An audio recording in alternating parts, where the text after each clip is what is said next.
This is Mick, the Doctor of Digital. And welcome to Music 101. Music 101 is created to empower music itself, and legendary icon in the music industry. And of course, another week, another great episode of Music 101. Don't you think, Mr. Mick? I think so. This is unbelievable. The greatest rock band of all time. There was so much to do. We had a part one, and I got to do part two. Yes, indeed. Why did the greatest rock band of all time record so many cover versions? Part 2. Yeah. So, how can we introduce cover versions recorded by that greatest group of all time? And that, of course, is the Beatles. It's ironic, but important question to ask about the Beatles is why the greatest rock band and the most iconic and influential songwriting team in history record cover songs or versions of other people's songs. But I've been thinking about great cover versions, but it makes sense to begin with this best band of all time and examine their discography. And we did so much from part one, we realized I got more. So, part two here, I can provide some context and statistics to support their impressive legacy. According to the Recording Industry Association of America, Lennon and McCartney have written or co written 178 songs that have been certified gold or platinum, including 17 number one hits. The Beatles' music has sold over a billion records worldwide, making them one of the best selling music artists of all time. Lennon and McCartney have won numerous awards, including multiple Grammy Awards, Academy Awards, and inductions into the Rock and Roll Hall of Fame. Their songs have been covered by countless artists, and many have become standards in their own right. Some notable statistics that demonstrate their impact on popular music include: according to the Guinness Book of World Records, Lennon and McCartney have written or co written 21 songs that have reached the top 10 on the Billboard Hot 100 chart. The Beatles have had over 20 number one hits on the Billboard Hot 100 chart, with many of those songs written or co written by Lennon McCartney. Lennon McCartney has been credited with writing or co writing 17 songs that have been inducted into the Grammy Hall of Fame. Lennon McCartney's impressive track record, enduring popularity, and influence on popular music make a strong case for their status as one of the most successful and iconic songwriting teams in history. A comprehensive account of the songs that the Beatles loved enough to cover themselves and oftentimes make their own are worth considering. Some of the covers were hits for the band as well and were top 10 hits. Roll Over Beethoven by Chuck Berry. This song was a top 10 hit for the Beatles in 1963, reaching number 3 on the UK singles chart. Twist and Shout by the Top Notes. This song was a top 10 hit for the Beatles in 1963, reaching number 2 on the UK singles chart. Some Other Guy by Richie Barrett. This song was a top 10 hit for the Beatles in 1963, reaching number 1 on the UK singles chart. In conclusion, Paul McGuinness of You Discover Music has done a work on this topic. I'm indebted to his first-rate work, and I retain some original graphics also as well too. So, Mr. Mick, what musical styles did the Beatles admire and cover? On this part two, this is what I wanted to concentrate on and make some points here. It may be just surprising to discover that the Beatles recorded far more R&B oriented covers than any other genre. Moreover, many of these covers were by obscure or little-known artists, indicating that they were deeply indebted to and knew R&B songs exceptionally well. In addition, when you consider that they also did 6 girl group covers, mostly R&B oriented, the influence of the genre is overwhelming. The second biggest category of covers lies in the standards category at 12 and demonstrates how the Beatles would take traditional songs and snippets and make them their own. Of the early rock and roll artists, whom are well represented, they recorded 8 by Chuck Berry alone, which is the most covers of any other single artist. Not far behind is rockabilly artist Carl Perkins at 7 covers. Next up, tied at 5 covers each, are Little Richard and Buddy Holly. Thereafter, the guy who started it all is Elvis with 3 covers. The Beatles also snagged some contemporary fellow musicians, and they covered 3 hitmakers on the current charts of the time. They also did 2 Everly Brothers songs. Finally, at 1 each, they covered Buck Owens, Vincent one each of Bill Haley and just his backing band, John Nett and Fats Domino. The Beatles covered R&B, standards, early rock and roll and rockabilly artists, country, and their contemporaries. In conclusion, the Beatles demonstrated their ability to be open to a wide variety of musical styles, hinting at their later originality and innovation in music during their subsequent career. Indeed. So let's give a cheering squad for the Beatles. Thank you so much for your legacy to the world. Because until now, you're still echoing and echoing and echoing, and you're still earning money. So, Mr. Mick, what covers did the Beatles record? Between 1963 and 1970, the Beatles' catalog included 25 cover versions, the vast majority included on their albums or EPs up until 1965. But over the last 30 years, many more have come to light and can cover every cover version recorded and released by the Beatles. So, very early in their career, and then towards the very end, they started getting snippets of some early rock and roll songs and other standards. Many of the songs the Beatles covered were similar R&B or rock and roll staples to those tackled by most of their contemporaries. When I mentioned in the first episode, and of course, here I think I want to mention again, my favorite songwriter, Ian Hunter, put his time in at Germany at the same time that the Beatles did, and he wrote a song entitled Bed of Roses. And who else but Ringo Starr is on drums for that particular tune. During the 1960s, British musicians began to frequent Germany for work. The country's thriving music scene, combined with its proximity to the UK, made it an attractive destination for British bands looking to tour, record, and perform. The Beatles, in particular, had a strong connection to Germany. And of course, in their career, they even recorded German versions of their English hits. They played numerous shows in Hamburg, Berlin, and other cities during the decade. The band's early years were marked by grueling tours and recording sessions in Germany, where they honed their craft and developed their signature sound. The Beatles' experiences in Germany had a profound impact on their music, influencing the development of their unique blend of rock, pop, and folk styles. But one of the things that set the Beatles apart was their breadth of taste and repertoire. A lot of our tracks may not have been cool, Paul McCartney later explained. I think if we'd just been cool, we wouldn't have made it how we did. But that was a great aspect of us. The BBC recorded the Beatles on several occasions before they became famous as part of their regular programming and music shows. The BBC was a major broadcaster in the UK and had a long history of showcasing new and emerging.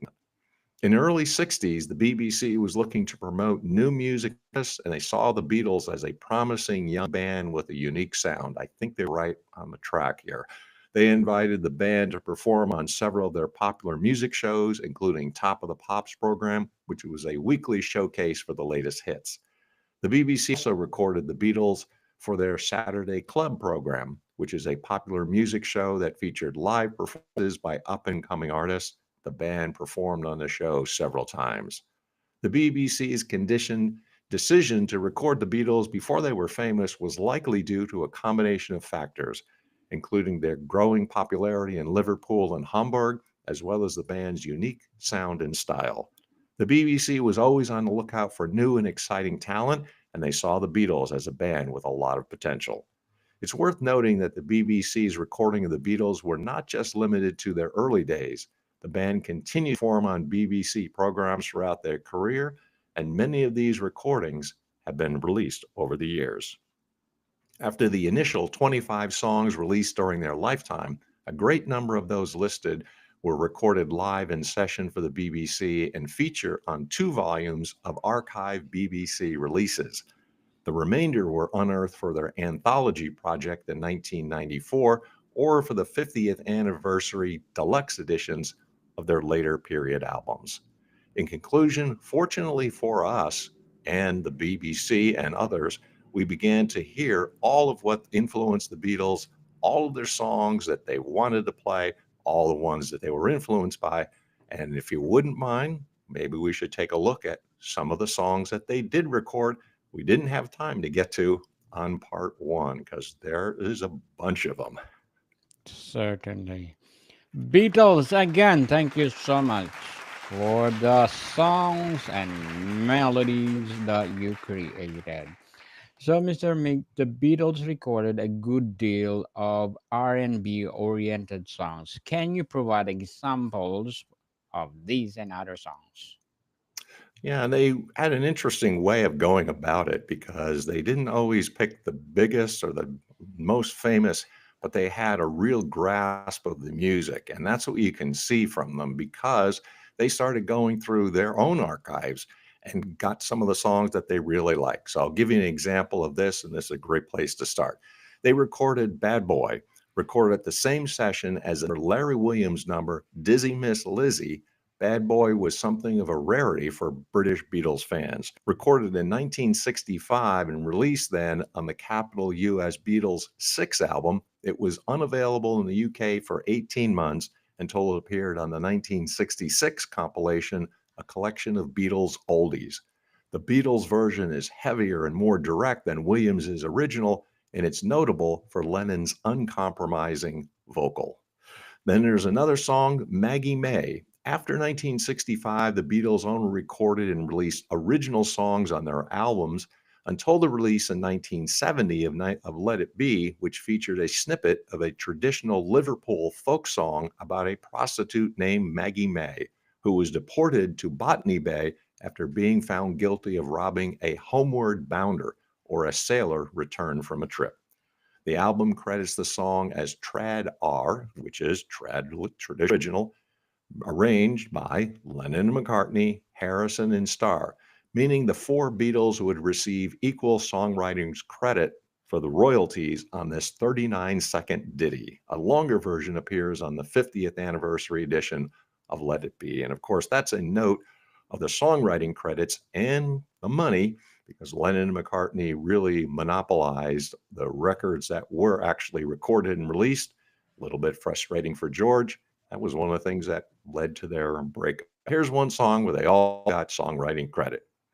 That'll Be the Day. Of course, this is the famous Bali song. In the spring or summer of 1958, the Quarrymen, one of the early names of what would become the Beatles, made their first demo record. As Paul later recalled, there were five of us: George, John, Colin Hanton, Duff Lowe, and me. Duff was a friend of mine from school who could play the piano. The A side was John singing Buddy Holly's That'll Be the Day. When we got the record, Paul continued, the agreement was that we would have it for a week each. John had it for a week, passed it on to me. I had it for a week and passed it on to Drew, who had it for a week. Then Colin had it for a week and passed it to Duff Lowe, who kept it for 23 years. Later, when we were famous, he said, Hey, I've got that first record. I ended up buying it back for a very inflated price. So when Buddy Holly saw and was on television, this is what broke Buddy Holly for American audiences, just like at some point the Beatles in 1964 appeared on Ed Sullivan. Also did the same thing, same favor for Elvis Presley. The Ed Sullivan Show was huge. It was a television variety program that aired on CBS from 1948 to 1971. For 23 years, it aired every Sunday night and played host greatest talents. Some of us were watching because on Sunday night, there was nothing else on that was better than Ed Sullivan. But Ed Sullivan Show is well known for bringing rock and roll music to the forefront of American culture through the acts like Elvis Presley, the Beatles, the Rolling Stones. The entertainers each week range from comedians like Joan Rivers and Rodney Dangerfield to Broadway stars Julie Andrews and Richard Burton to pop stars such as Bobby Darin and Petula Clark. It also frequently featured stars of Motown such as the Supremes, the Temptations, Stevie Wonder, and the Jackson Five. The Ed Sullivan Show was one of the only places on American television where such a wide variety of popular culture showcased. Its legacy lives on. The reason it was so popular, it appealed to all audiences because at the time, it was not unusual to have blended families. So you might have the little kids, mom and dad, aunts and uncles, grandma and grandpa. So you had to appeal to everybody. And that's part of what explains why Ed Sullivan was so important for breaking people and appealing to everybody. Another song is Hallelujah, I Love Her So. The only known recordings of the group with original bass player Stuart Sutcliffe were taped during rehearsals at Paul's house with John, Paul, and George on guitars to complete the lineup. Surviving tape includes a cover of Ray Charles' 1956 single, Hallelujah, I Love Her So. But it's Eddie Cochran's 1960 cover that is the clear influence on the young Beatles' own take. And so what happens is we have first an R&B soul singer, Ray Charles, then records by Eddie Cochran, influence on the Beatles, and they make it their own. There's a song, My Bonnie, credited to Tony Sheridan and the Beat Brothers, which is actually the Beatles on backing him up. First record released by John, Paul, George, and Pete Best, the original drummer, before he was replaced by Ringo in 1962, was as the backing band for English rock and roll singer Tony Sheridan. It was a request for this German Polydor single at his Liverpool record shop, Nems, that first alerted Brian Epstein to the group. He soon became their manager, eventually securing the group their own recording contract with EMI. This originally was by American folk singer Ed McCurdy, who sings the Scottish folk song My Bonnie Lies Over the Ocean. The song comes from the album Children's Songs 1958 on the Clancy Brothers Tradition Records. The album was edited by Patrick Paddy Clancy and also featured a banjo. Ain't She Sweet? Another number recorded in Hamburg was a version of Gene Vincent's Ain't She Sweet. However, the Beatles' take on the song shows the influence of their Hamburg audience. As John Lennon explained in Anthology, Gene Vincent's recording of Ain't She Sweet is very mellow and high pitched. And I used to do it like that, but the Germans said harder, harder. They all wanted it a bit more like a march. So we ended up doing a harder version. And you can hear in some of these early audience recordings the German audience saying, Mach schnell, because they're saying faster, faster. Well, that's what the Beatles responded. They had a very fast version. This song also returned in 1969 during the Let It Be sessions. It's on Anthology 3, while the charming ukulele version by Paul, George, and Ringo from 1994 was featured on the Anthology DVD release. Interesting discography and recorded several times. Then there is Searchin'. Paul later recalled how they came by this Coasters number. A rumor reached town one day that there was a man over the hills who had the record Searchin' by the Coasters. Colin, the drummer from John's Skiffle group, knew him, so there was a great trek to find the man, and indeed we found him and relieved him of it. Soon became a hugely popular with the Cavern Club audience, and of course, it's a great hit originally by the Searchers. Three Cool Cats, the Coasters. That another Coasters number from the pens of Jerry Lieber and Mike Stoller, the phenomenal songwriting team in the 50s. Three Cool Cats was one of a number of songs the Beatles played to audition for Decca Records on New Year's Day, 1962. This selection shows that humor was central to their appeal, George taking the lead, with John and Paul pitching in background vocals, which perhaps showed the influence of their beloved Goons comedy troupe. And this is one of the things why American audiences fell in love with the Beatles. They were witty, they were funny, very different from a lot of pop stars of their day. The Sheik of Araby, that's another number from their 1962 Decca audition. The Sheik of Araby was a jazz standard from the early 1920s. In those days, a lot of rock and roll groups were actually old tunes from the 40s, 50s, or whenever, when people had rocked it up, George Harrison recalled. Joe Brown, who was an English pop star, had recorded a rock and roll version of the Sheik of Araby. He was really popular on the Saturday TV show 6-5 Special, and oh boy, I did the Joe Brown records, so I sang Sheik of Araby. Ray was an important band leader when it was originally released, their version, Joe Brown and the Brothers. A band was at its peak when this song was originally introduced. Then you get a rock version, and the Beatles picked up on it as well. Thought enough of it to be on their Decca audition tape. Besame a Mucho, this hugely popular Latin American bolero, became a staple of the Beatles' live set after the Coasters recorded it in 1960. The Beatles played it for their fruitless Decca audition and again for George Martin at their more successful recording test for EMI in June 1962.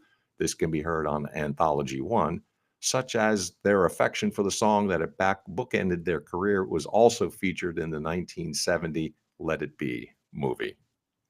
How do you do it? Looking for a suitable song for their debut single, producer George Martin earmarked this song, written by Mitch Murray.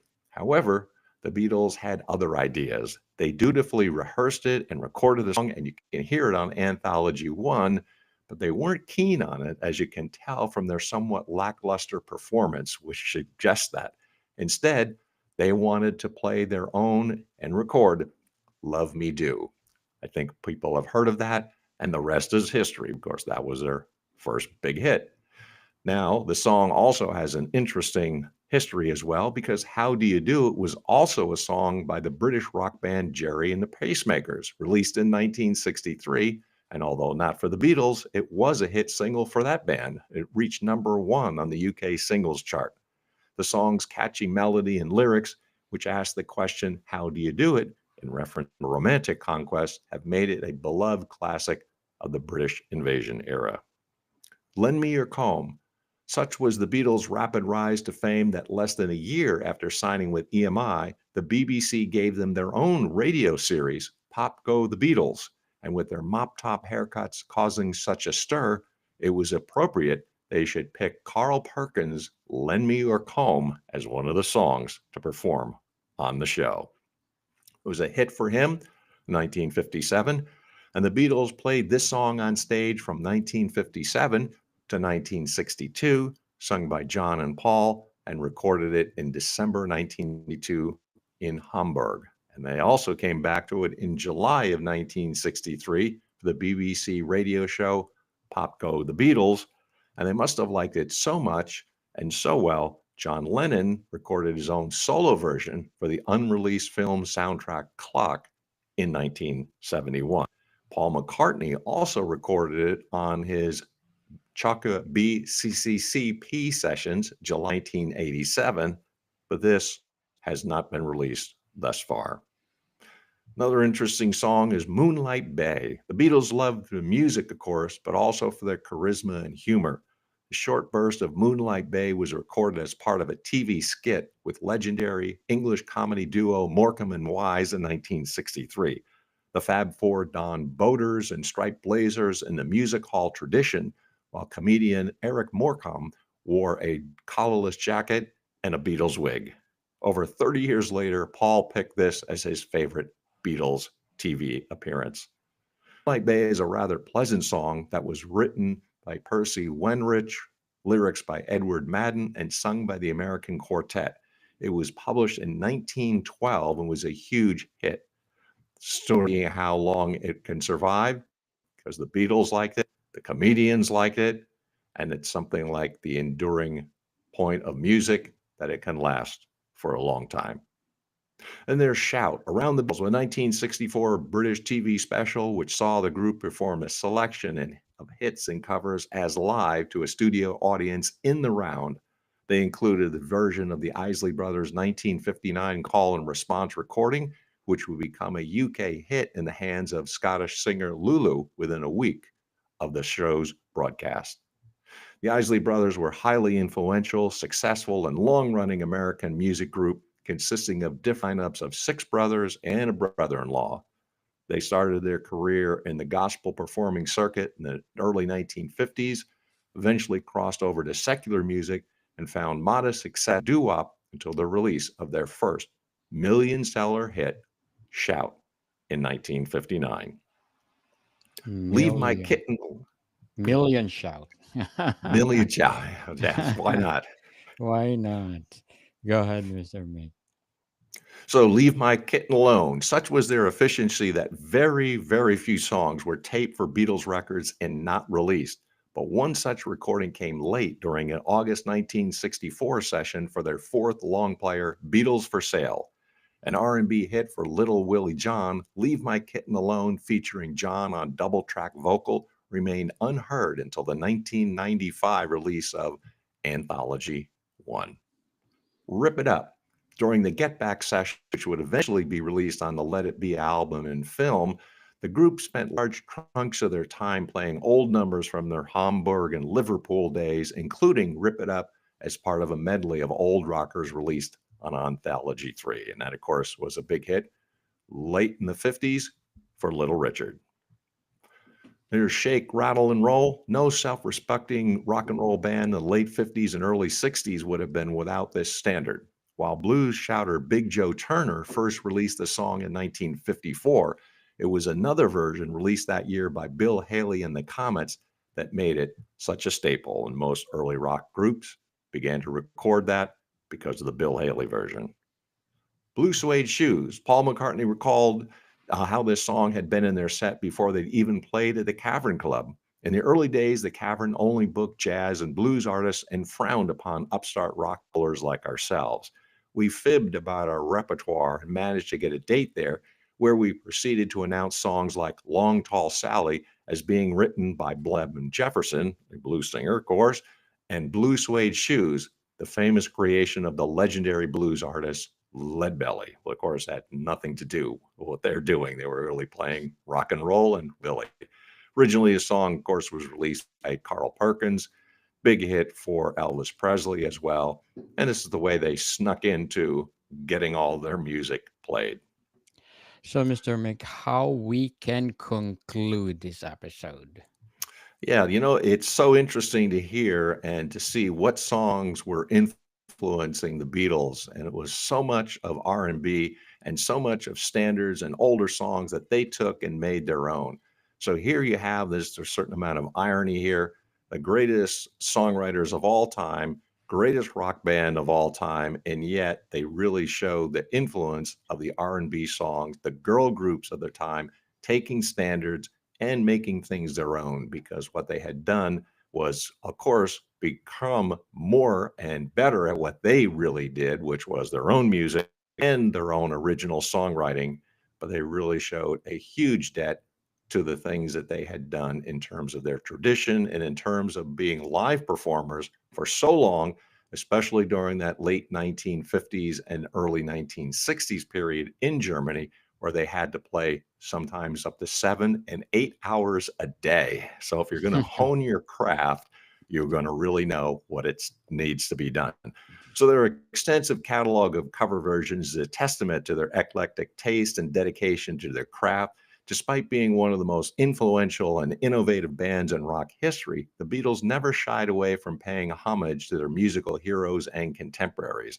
By recording cover versions of songs by R&B and rock and roll artists like Buddy Holly, Chuck Berry, and the Drifters, the Beatles demonstrated their respect for the music that came before them and their willingness to learn from and build upon the work of others. Moreover, the Beatles' cover versions often served as a way for the band to experiment with new sounds and styles and to push the boundaries of their own music. By reinterpreting songs in their own unique way, the Beatles were able to put their own stamp on the material and make it their own. This approach also allowed them to showcase their impressive vocal and instrumental skills, as well as their ability to adapt to different genres and styles. Ultimately, the Beatles' covered versions are a reminder of the band's incredible range and versatility and their ability to make even the most familiar songs sound fresh and exciting. Sound fresh and exciting, Beatles. Thank you so much for your songs that you are created, and until now is still lingering around. And we hope that our generation will continue that music that you produce.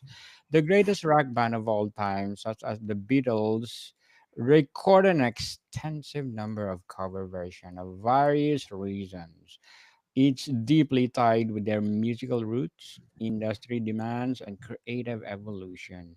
So, again, Beatles, thank you so much for your legacy to the world.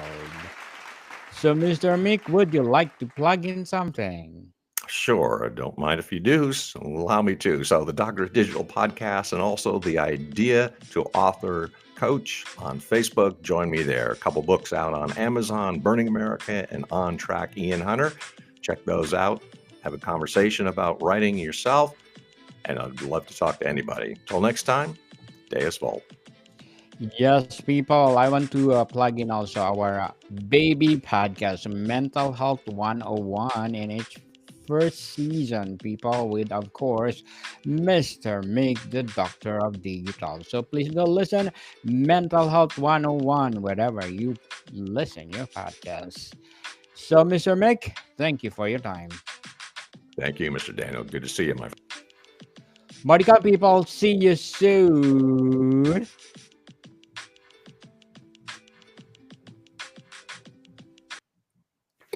Okay, Mr. Mick, let's do our love letters. Love Love letters. letters. Love letters. Here we go. And I'm gonna change the band.